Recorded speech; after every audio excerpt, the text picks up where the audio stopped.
What's up, guys? So, your boy DistantCoder here. If y'all don't know me, Twitch channel, twitch.tv/DistantCoder. Go ahead and give me a follow. Join Discord. Join the Discord. Join the Discord. I'm gonna be showing you guys my first place Montreal regional 158-man tournament. I got first place playing Gem Knight FTK. It's pretty spicy. I had a couple of spice in the side. I sacked everyone all day. It was loads of fun. So let's go right into it, right? So first of all, you're gonna the vanillas. You play 3 lapis and your 3 obsidian, tourmaline. Sorry. This you need to play them. You can play garnets if you want, but it really doesn't matter. Tourmaline is probably the better one because the fusion that you make out the extra deck with your tourmaline is a lot better than the one you would make with garnet, and your lapis is the one that allows you to go into lapis lazuli to make the burn damage. So that's 6 vanillas in the main. You don't play any in the side, you just need those vanillas. You play the 3 lazuli and the 3 obsidian. These are your they all have effects when sent. Lazuli adds back a vanilla when sent to grave by card effect, and Obsidian special summons 1 when sent from hand to grave. These are you abuse this card so much. You do her effect 4 times in a turn. None of these are once per turn, and your Obsidian allows you to revive your stuff back so that you can fill your board with monsters that you can burn for the extra 500 all the time. It's really solid. The only 2 ofs in my deck, you play 2 Gem Armadillo and the 2 Crystal Rose. You only play these. You play these at 2 because they're your block dragon searches. You really don't you don't need to play 3 of them. You don't really want to draw them. You want to search them off your block dragon. You play a lot of these. You play 3 of all of these because you don't want to be banishing them off desires. If you banish all 4 of these, you literally cannot resolve block dragon at all. So you want to have these in your deck, but you don't really want to draw them. It's the only card that you play at 2 in the deck. It's really consistent. Some people play 1 armadillo. I usually side the second one out, but 2 in the main I have no problem with. It was really, really solid. I have no complaints. Rescue Rabbit is just absurd in this deck. To make the combo, all you really need to make is put 2 Gem Knights on the field, and having the Rescue Rabbit just does that by itself. If you open the block dragon or a way to get to it, Rescue Rabbit is just so free, so no problem here. You just have to it's too good. And then literally the best card in the deck, Block Dragon. It's a dragon ruler with more effects. You can summon it out of the grave by banishing 3 earths. You can summon it out from your hand or your grave by banishing 3 earths. When it's sent from field to grave, it adds 3 rocks, up to 3 rocks. That total levels equal 8. So you usually want to be adding your 1 rose, your obsidian, and your lapis. This is for the full combo. If you draw the rose, you can add your armadillo with a level 1 and a level 3 to make 8. So it's really, this is what enables the combo, and it combines so well with the link monster. The link monster is just absurd. With this, you banish 3 to summon, and then with the link monster, you just shuffle those 3 that you banish back to fusion summon. So it's absurd. Then rest in peace, the one of Brilliant Fusion, boys. Everyone thought, okay, so when Brilliant Fusion went to 1, we all know Brilliant Fusion went to 1 because of the Thunder Dragons, but everyone was like, yo, this indirect hit to Gem Knight FTK, it's gonna make Gem Knight FTK bad. I disagree. I had 1 and I still won the fucking regional. It was not even hard. Sack it every game, bro. The only reason, it is kind of a consistency hit because this is the only 2-card FTK in the entire deck, but honestly, it doesn't matter that much because there's so many other cards that make you go into you're curious to send your block dragon, so you don't need this to send the block dragon. I didn't draw it every game. Every game that I drew it, I won. But even when I didn't draw it, I still found the way to win. The deck is still very consistent. It loses a little bit of consistency with the hit to 1, but it doesn't really bother that much. Triple of the Gem Knight Fusion. So like I said, I play literally everything in this deck at 3 or at 1 if it's at 1 on the ban list. Except for the Armadillo and the Rose. Gem Knight Fusion it's polymerization, but it's literally Phoenix Blade with a real effect. It's poly, but you can add it back by banishing a Gem Knight, so you can loop this. You can activate it 12 times in a turn. It's really broken. So Gem Knight Fusion, best card. You search it off the link. To summon your Gem Knights from the deck, Unexpected Die summons out a vanilla. You play your 6 vanillas, you really need to hit the Unexpected Die just to summon them out. Literally, Unexpected Die enables so many 3-card FTKs. And the thing with the FTKs, like I said, the only 2-card FTKs in the deck are the Brilliant Fusion with any Gem Knight is FTK. But with the Unexpected Die, it's a lot of 3-card FTKs, but it's not specific cards you need. It's like Unexpected Die plus any vanilla plus like Obsidian or Fusion makes your FTK. Like it's so broad that it really doesn't matter. You just have to draw like a good consistency cards that get your guys out. Unless you draw like 5 normal summons, you're winning the game. Triple Pot of Desires. This is probably the card I like the least in the deck. It's never happened, that event. I got really lucky this event. I didn't banish like all the combo pieces that I needed to FTK with Desires, so it ended up being pretty decent. It drew me into the stuff that I need a lot of times. It drew me into my side cards a lot, so I got really lucky with it. Not sure if I would keep it or if I'd cut it, but honestly, it's a really solid card. There's really no need. Like you gotta play it. Like you're running out of room. It's this or it's like Dragged Down by the Grave, and I'm really not a fan of that card. So yeah. Triple Pot of Desires, like you gotta play it. If you don't, like you're a pussy, I guess. So it'd be like that. Apparently you can play 3 of this card for some reason. Konami enjoys letting us play for free. So if you draw these, like the hand traps are all dead, and that's literally all your opponent has to stop you. So Triple Call by the Grave is mandatory, it's too good. Now for the 5 power 1-ofs, you play your Reasoning. Reasoning is a new addition to the deck since they hit on Brilliant Fusion. It's really solid because no matter what they call, you have like targets of all sorts of different levels, so it's really solid. And if sometimes they call 8 for Block Dragon, but Block Dragon can't be normal summoned or set, so you just keep going. So you load your grave with your Block Dragon, so it's there for free. It's kind of like a Foolish. If you didn't open it and you mill it off the Reasoning, you're just so lucky, and it's so free because then you keep going and you have a potential to special summon one. If you hit Rescue Rabbit, it feels really bad. I hit Rescue Rabbit round 1, but I still won that game, so it really didn't matter. Otherwise, if you hit Gem Knight Fusion, it's live in the grave to add back, so it pluses so much. Even if they hit like the right level, sometimes it can just be so plus. If it sends Lazuli to the grave, it adds back a vanilla, so it's like really solid. It's a really good card.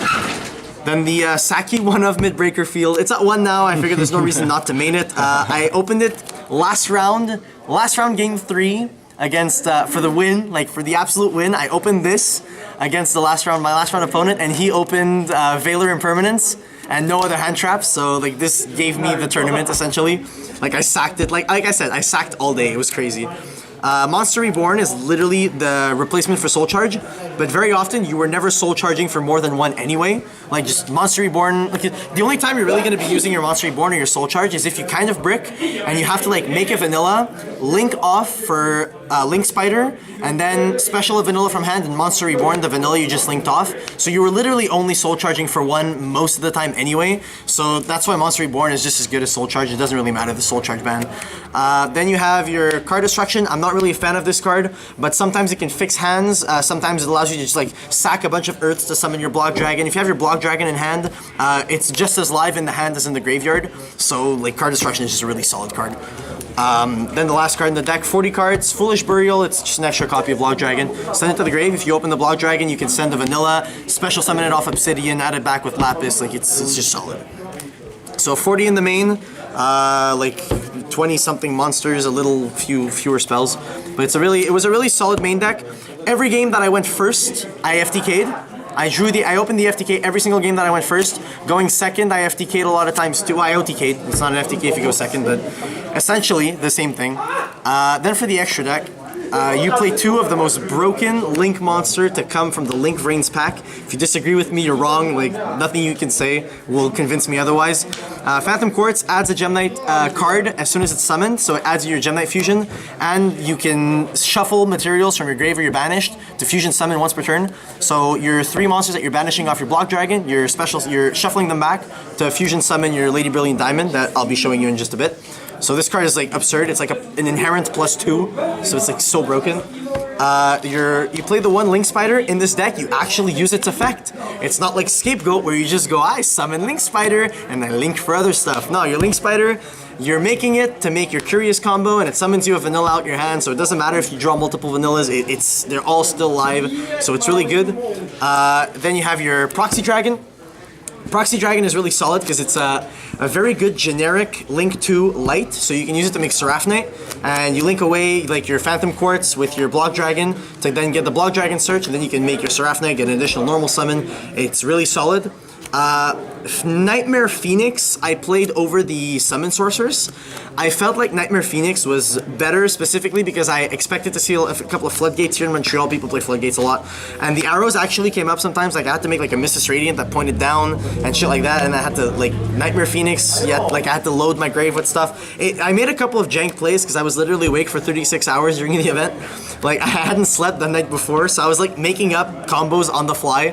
It was really janky all day, but I won, so like who gives a fuck, right? Like, I did everything right apparently. Then you got your Nightmare Unicorn. You need this for the FTK because Master Diamond's at 1 now, so you have to end up making... You make your Lapis Lazuli that can be only summoned once per turn, then you make your Master Diamond, shuffle Master Diamond back with this, then summon it back, and that's how you enable your FTK. So Unicorn's a really solid card, like you need it for the FTK. Curious, I mean... What can I say? You make it, you send Block Dragon, you mill 3 Earths, like it's just pluses upon pluses, and it's super easy to make in this deck. You got your Link Spider, which is a Cyberse, one of your rock guys, and then you summon your Tourmaline and use a Thunder, so you should make this so easily, they're all Earths. And then the Missus Radiant, it doesn't really come up, but Missus Radiant is specifically an out to Reaper. If you get Reaper on your Unicorn, you have to make your Missus Radiant with like another card I'll show you in a minute to like not lose to the Reaper. So Missus Radiant, you just have to play it, it's really good. Now for your fusions, you play the Zirconia, Vanilla. It's a vanilla extra deck monster. You make him off a Gem Knight and a Rock, so you make him off the Block Dragon. So it loads your Block Dragon in the grave. It's literally never a minus to put Block Dragon in the grave. And this is what you summon off Brilliant Fusion because you want to send your Block Dragon from the deck. Your Seraphnet, everyone knows what this does, but you make him properly in this deck. You don't just Brilliant Fusion, Fairy Tale Snow with Garnet. You actually make this guy properly. So Seraphnet enables the combo. It's really good. Lady Brilliant Diamond, this one is probably the most broken one, honestly, except for like the burn ones, because she can tag out any Gem Knight for another Gem Knight from the extra deck, ignoring summoning conditions.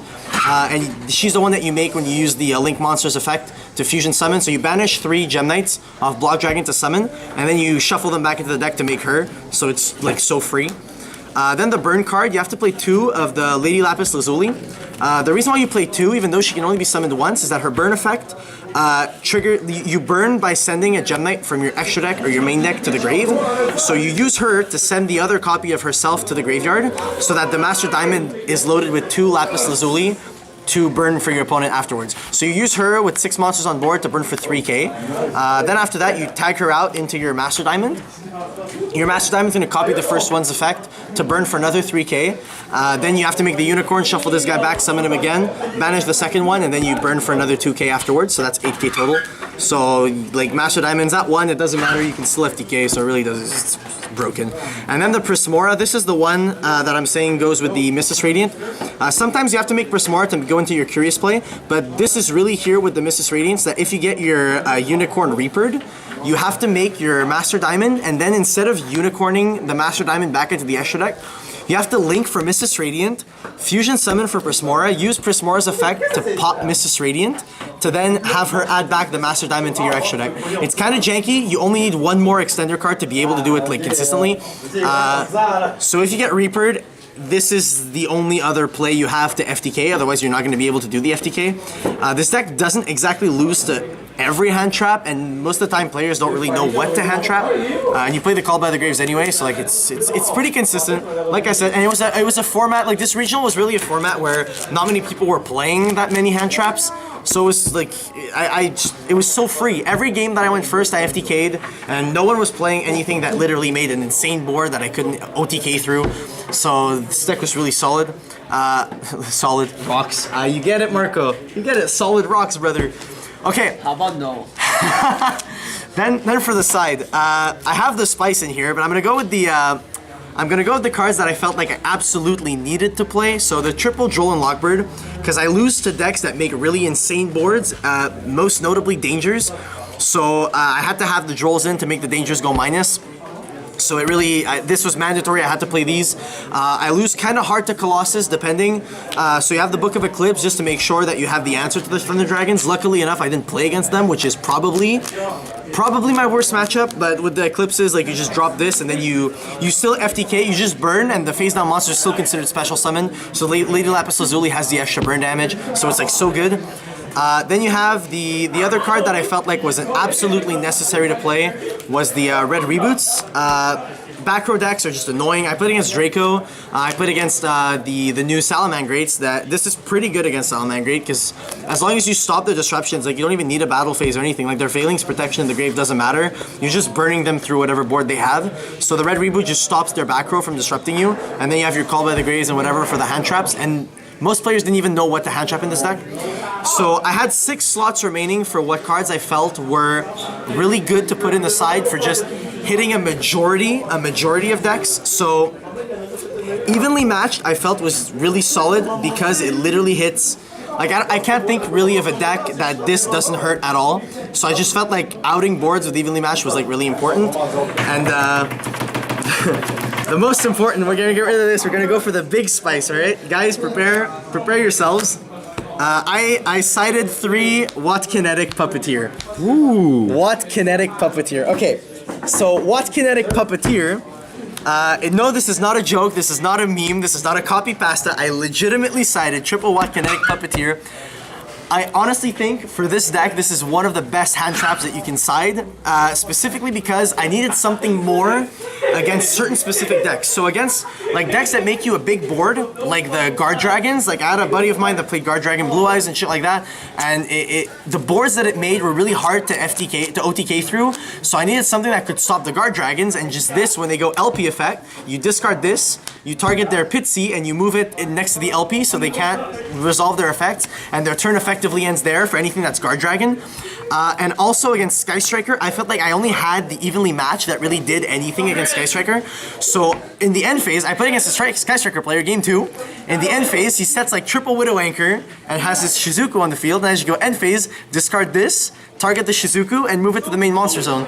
So I turned off all his back row, and I just OTK'd him through it with burn. Like I didn't even like attack through anything. I just burned him because all his back row was turned off. So this is like really solid. Like it hits a bunch of decks. Like it was so good. And because this deck really doesn't care what your opponent has like on the field in general, it just cares that your opponent doesn't make a board with a bunch of negates. This can stop a bunch of shit like the Sky Strikers, the Guard Dragons. It can stop so many things.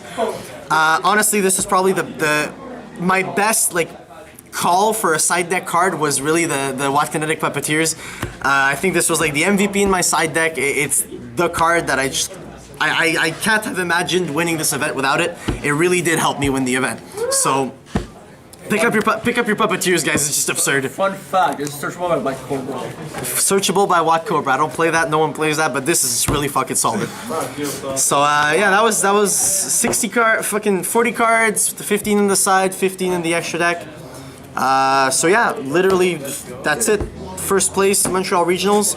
Matchups, I played against a couple of Danger Orchists.